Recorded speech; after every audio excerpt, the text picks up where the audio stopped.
প্রাথমিক ২০১৬-র একটি গুরুত্বপূর্ণ মামলায় বিচারপতি অমৃতা সিনহা ম্যাম একটি অর্ডার দিলেন আজকে। সেই অর্ডারে তিনি কিছু নন ট্রেন্ড প্রার্থীদের ট্রেনিং অ্যাড করার সুযোগ দিলেন।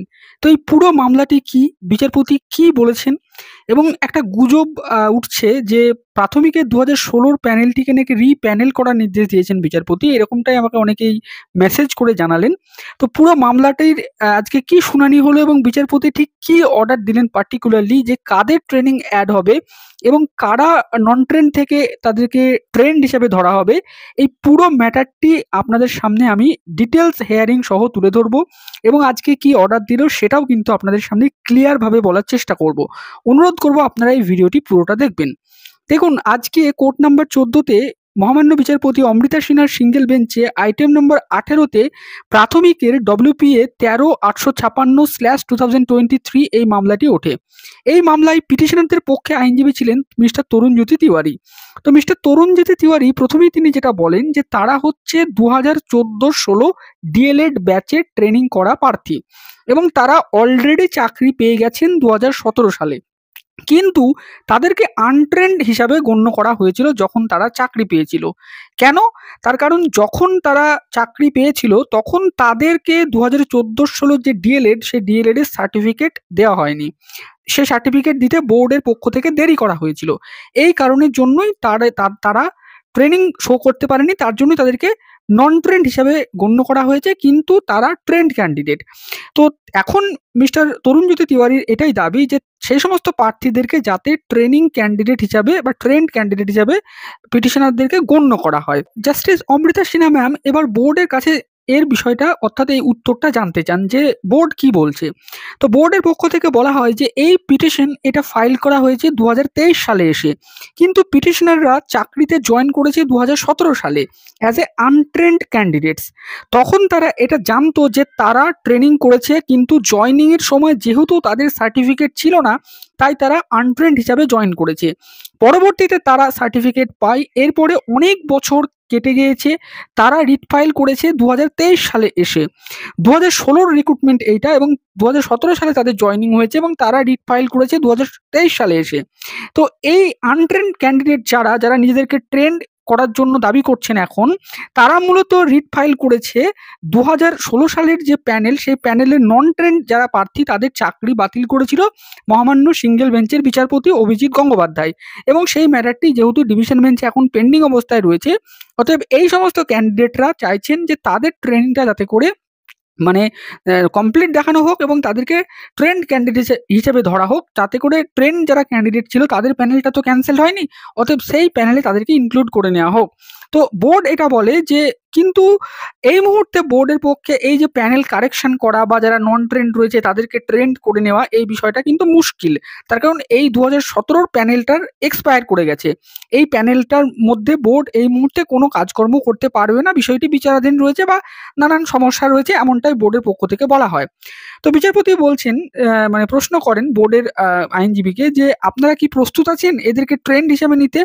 তো বোর্ডের পক্ষ থেকে বলা হয় যে তাদেরকে ট্রেন্ড হিসেবে মানতে তাদের কোনো অসুবিধা নেই। ২০১৪-১৬ ব্যাচে তারা ট্রেন্ড ক্যান্ডিডেট, এটা বোর্ড মেনে নিচ্ছে।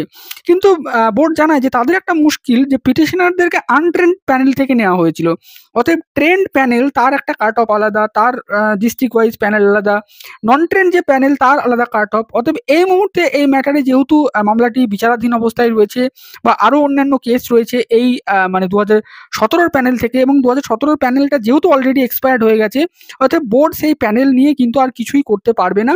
তারা এই বিষয়টি নিয়ে অ্যাপিলেট কোর্টে যাক, অর্থাৎ এই মামলাটি যেহেতু অ্যাপিলেট কোর্টে চলছে, তারা এই বিষয়টা জানাক যে তারা হচ্ছে ট্রেন্ড ক্যান্ডিডেট এবং সেই বিষয়টা তারা সেখানেই বলুক। এবং তারা আবারও বলে যে এটা সত্য যে তারা ট্রেন্ড ২০১৪-১৬ ব্যাচের অন্যান্য সমস্ত জেলার প্রার্থীদেরকে নাকি বোর্ড ট্রেন্ড হিসাবেই ধরা হয়েছিল, শুধু ৪টি জেলার ক্ষেত্রে বোর্ড ট্রেন্ড হিসাবে ধরেনি, তার কারণ তাদের সার্টিফিকেট ইস্যু করা হয়নি সেই মুহূর্তে, এর জন্য।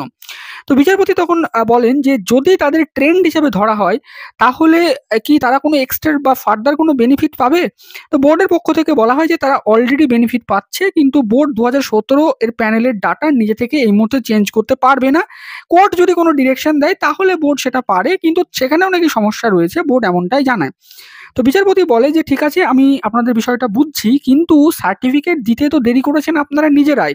তো তার জন্য যারা পিটিশনার তারা কেন সাফার করবে? এই উত্তরটা আপনাদের কাছে কি আছে? তো বোর্ডের পক্ষ থেকে তখন বলা হয় যে তারা যেহেতু সাফার করছে, তো এই সাফারের কথা তাহলে তারা এতদিন জানায়নি কেন? ২০১৭ সালে তারা রিক্রুটমেন্ট পেয়েছে এবং তারা এটা জেনেছে যে তারা নন ট্রেন্ড হিসেবেই জয়েন করেছে। যদিও তাদের ট্রেনিং কমপ্লিট ছিল, সার্টিফিকেট ছিল না। তো তখনই তো তারা এই বিষয়টা জানাতে পারত বা বোর্ডের দৃষ্টি আকর্ষণ করতে পারত। এটা তারা না করে ২০২৩ সালে এসে করছে। তো বিচারপতি বলেন যে তারা এত দেরিতে এসেছে তার কারণ সাবসিকুয়েন্ট যে ফ্যাক্ট এবং যে প্রসিডিওর গুলো রিভিল হয়েছে বা যে সমস্ত অর্ডার এসছে ২০১৬ প্যানেলকে কেন্দ্র করে, তো তার ফলে তারা এটা ভয় পাচ্ছে যে তাদের চাকরি চলে যেতে পারে, যেহেতু তাদেরকে নন ট্রেন্ড হিসেবে ট্রিট করা হয়েছে, কিন্তু তারা তো অলরেডি ট্রেনিং প্রাপ্ত ক্যান্ডিডেট। তো বোর্ডের পক্ষ থেকে বলা হয় যে বোর্ড এটা ডিনাই করছে না যে তারা ট্রেন্ড ক্যান্ডিডেট নয়, কিন্তু এই মুহূর্তে তাদেরকে প্যানেলে ইনক্লুড করার, অর্থাৎ ট্রেন্ড ক্যান্ডিডেট হিসেবে প্যানেলে ইনক্লুড করার ক্ষেত্রে সমস্যা রয়েছে। তো বিচারপতি এরপরে আর কারোর কথা শুনলেন না, তিনি অর্ডার ডিক্টেট করতে শুরু করলেন।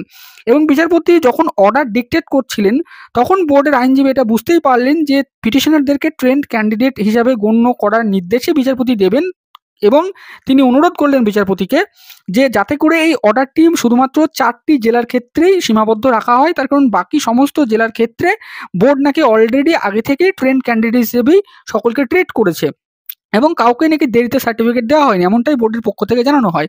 শুধুমাত্র এই ৪টি জেলার ক্ষেত্রে ডিলে করা হয়েছিল। তো মিস্টার তরুণজ্যোতি তিওয়ারি এই বিষয়টার উপরে আপত্তি তোলেন। তিনি বলেন যে না, বোর্ড এটা প্রায় সমস্ত জেলাতেই কম বেশি করেছে, কোথাও কোথাও সার্টিফিকেট দিতে ডিলে করেছে। তো এই বিষয়টা নিয়ে তরুণজ্যোতি তিওয়ারি একটা মানে একটা নোটিশের মতো কিছু একটা দেখায় বিচারপতিকে, যেখানে বিচারপতিকে এটা তিনি বোঝাতে সক্ষম হন যে এটা পুরো মানে জেলা ভিত্তিক নয়, এটা পুরো রাজ্য ভিত্তিকই হয়তো হয়ে থাকতে পারে। তো এরপরে বিচারপতি বোর্ডকে একটি ডিরেকশন দিয়েছেন। সেই ডিরেকশনটা হচ্ছে যে যারা এই মামলায় পিটিশনার রয়েছেন তাদেরকে ট্রেন্ড ক্যান্ডিডেট হিসেবে ট্রিট করতে হবে, যারা ২০১৪-১৬ ব্যাচে ডিএলএড কমপ্লিট করেছেন কিন্তু সার্টিফিকেট পায়নি, নন ট্রেন্ড হিসাবে জয়েনিং করেছেন। তো এই সমস্ত ক্যান্ডিডেটদেরকে কিন্তু ট্রেন্ড ক্যান্ডিডেট হিসাবে বোর্ডকে ট্রিট করতে হবে এবং তাদেরকে আর কোনো ফার্দার বেনিফিট দেওয়ার প্রয়োজন নেই, যেহেতু তারা অলরেডি বেনিফিট পাচ্ছেন।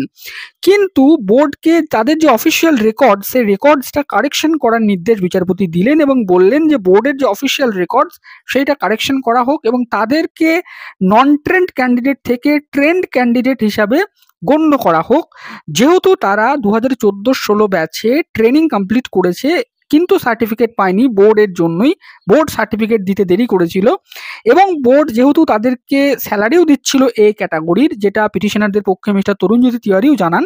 তো এই নির্দেশটুকুই আজকে মহামান্য বিচারপতি অমৃতা সিনহা ম্যাডাম দিলেন এবং তিনি মামলাটিকে ডিসপোজড করলেন। তো এই হচ্ছে পুরো ম্যাটার। এখানে অনেকেই অনেক কিছু বলছেন, কেউ বলছেন ২০১৬ নাকি রিপ্যানেল করার নির্দেশ দেওয়া হলো। তো দেখুন, এমনটা কিছু নয়, এতটুকুই অর্ডার দেওয়া হয়েছে। যারা পিটিশনার ছিলেন তারা অলরেডি চাকরি করছিলেন, কিন্তু তাদের যেহেতু ট্রেনিং থাকা সত্ত্বেও তারা ট্রেন্ড ক্যান্ডিডেট হিসাবে তাদেরকে গণ্য করা হয়নি, তাদেরকে আনট্রেন্ড প্যানেলে রাখা হয়েছিল এবং আপনারা সকলেই জানেন যে এই আনট্রেন্ড প্যানেলটা ক্যান্সেল হয়ে গেছিল সিঙ্গেল বেঞ্চে এবং সেটা ডিভিশন বেঞ্চে এখন পেন্ডিং অবস্থায় রয়েছে, সেখানে একটা স্টে রয়েছে। তো এক্ষেত্রে তারা এখন চাইছেন যে যেহেতু ওই প্যানেলটার মধ্যে বিচারাধীন অবস্থায় রয়েছে, তার জন্য তারা ট্রেন্ড প্যানেলে আসতে, যেহেতু তাদের ট্রেনিং রয়েছে, এবং বিচারপতি সেই নির্দেশটা আজকে দিলেন। তো এতটুকুই হচ্ছে মামলা এবং পুরো ম্যাটারটা হচ্ছে এইটাই, আমি যেটা আপনাদের সামনে ক্লিয়ারলি ডিটেলসে আলোচনা করলাম। ভিডিওটি শেষ অবধি দেখার জন্য আপনাদের সকলকে জানাই অসংখ্য ধন্যবাদ।